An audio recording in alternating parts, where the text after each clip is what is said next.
culture. To review, Josiah was a good, godly king.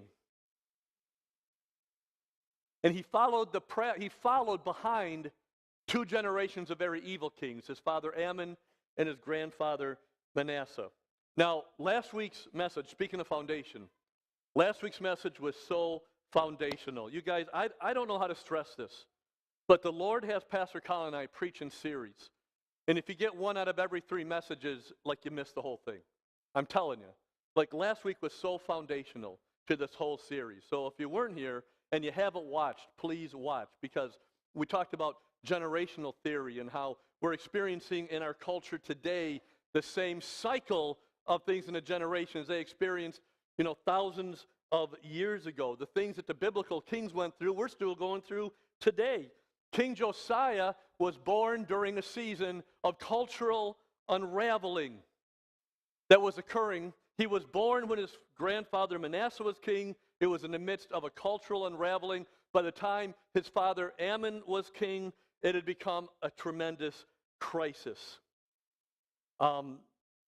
Speaking of generational theory, again, not to go back and repeat everything from last week, but let's think about a generation of folks born in America just before the 20 years leading up to World War II, give or take. And those folks were born during a cultural unraveling. The early 20th century was a time of cultural unraveling in our culture.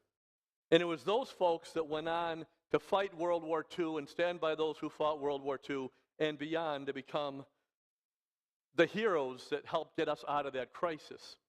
They were known as the GI generation, also known as the greatest generation. Now let's put it in today's terms. There's a group of people, many represented in this room today. We call you millennials, okay? The much maligned millennials. Aren't you tired millennials of getting picked on and beat down and like, oh, they're the worst or whatever? Well, that's not the truth, right? Millennials in the generational cycles were born into a cultural unraveling. And it is going to be you millennials born approximately between 1984 and 2004 that are going to help lead the way out of this crisis into a new moral and spiritual high. Isn't that awesome? And we're talking, and I'm telling you, it's just not going to be any millennials. I'm talking about Jesus following millennials. Christian millennials are going to be the ones that turn this thing around and help this culture go to. In fact, I had a lot of millennials talk to me during the week after last Sunday who are so encouraged, because all you guys do is get beat up, right? But I've heard some people who are so encouraged because things are very, very, very, very hopeful. And whether you're a millennial or whatever generation you are, God has called each of us in whatever generation we're in to leadership in his kingdom of some capacity. And Josiah was a generational leader. He was a leader of destiny, as are many in this room today. He led his people out of a crisis into a season of moral high and spiritual high. And the first lesson we learned last week was this: don't let the leadership failures of those who have gone before prevent you from being the leader God has called you to be. Amen? Okay. So how did Josiah make such a dramatic shift from his evil father and grandfather to be a good and godly king?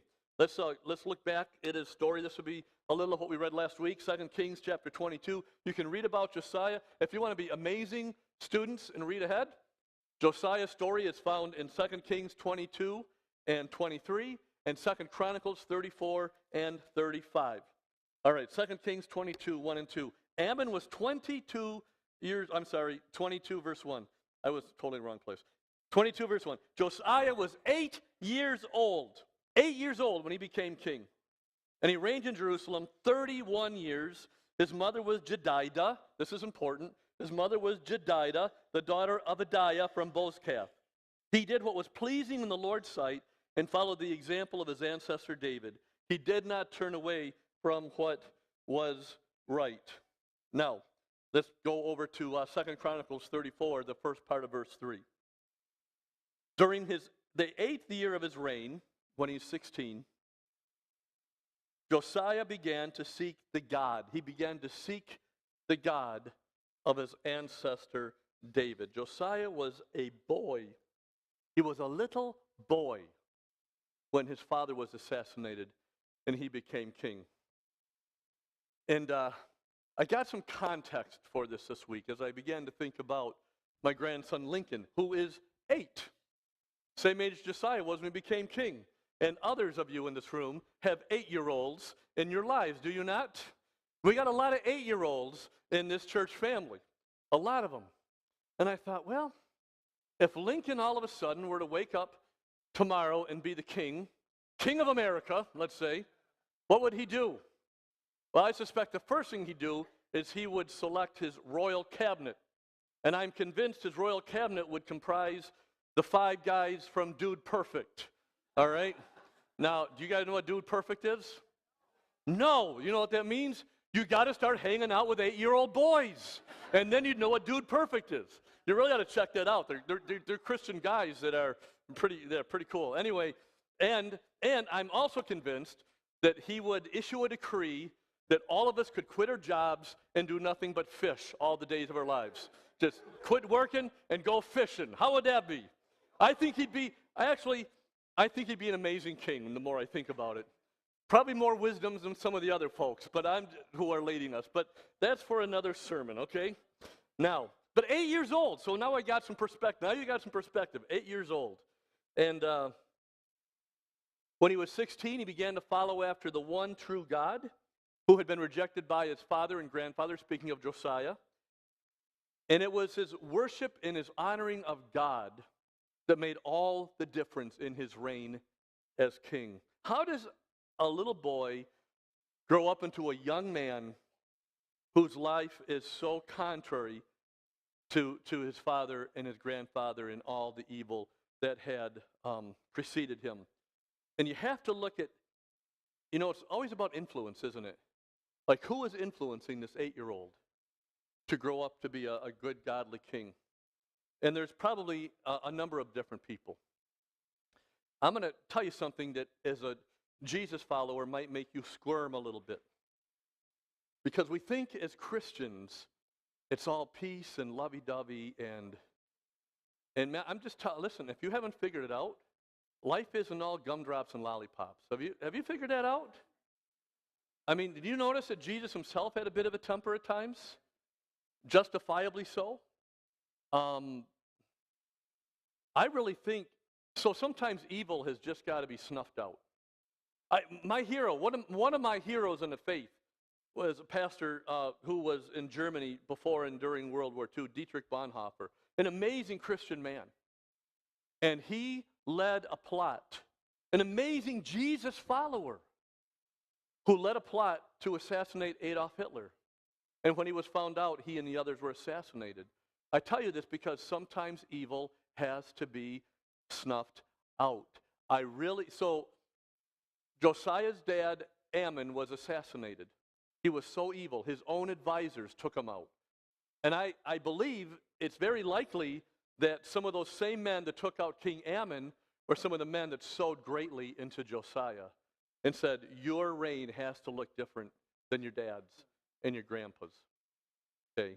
I doubt these are horribly, terrible, vindictive, violent men. They were men that did what needed to be done. The other person I would say would have had a phenomenal impact on little boy Josiah was his mama, right? Mamas are pretty important, wouldn't you agree? Now, her name is Jedidah. And listen, I can almost guarantee, I didn't know her, but I can almost guarantee that she did not choose to marry King Ammon. This is how it worked. You're a king. You say, oh, there's a pretty girl. I want her. I'm going to take her. And that's that, okay? A little bit of exploitation going on. Would you agree with that? So she didn't have any choice. She's hauled out and got to be married to a king. But you know what? She gave birth to a king. That's pretty awesome. She was not a cosmopolitan girl. I mean, she wasn't born in the royal palace or anything. She was born daughter of Adidah in a town called Bozkath, which was out in the middle of nowhere, a little tiny farming community. And I believe that Jedidah's mom would have been a God-loving, God-fearing Jew who grew up in a farming community and had a set of ideals and a set of values